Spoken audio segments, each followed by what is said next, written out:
Hello guys, welcome back to my channel. Is your girl Jenifer, and you are highly welcome back to Jenifer's World. To my returnees, thank you for always coming back to watch my video. To my new subscribers, thank you so much for subscribing to my channel.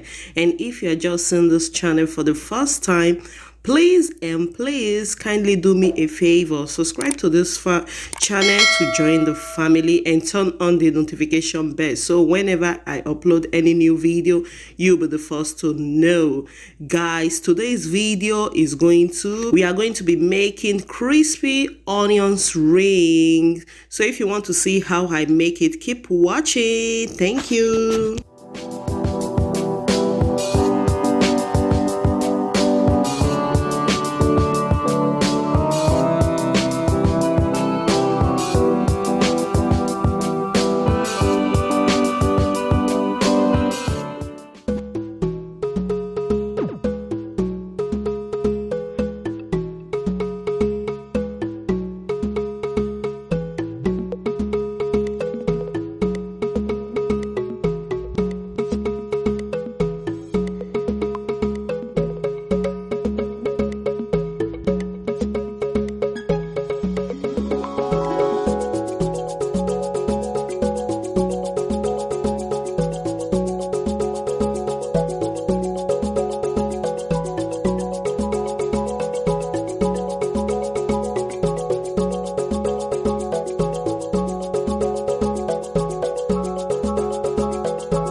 Okay guys, I hope you enjoyed this recipe. Please do me a favor, try it out and let me know in the comment section you will enjoy it with your family.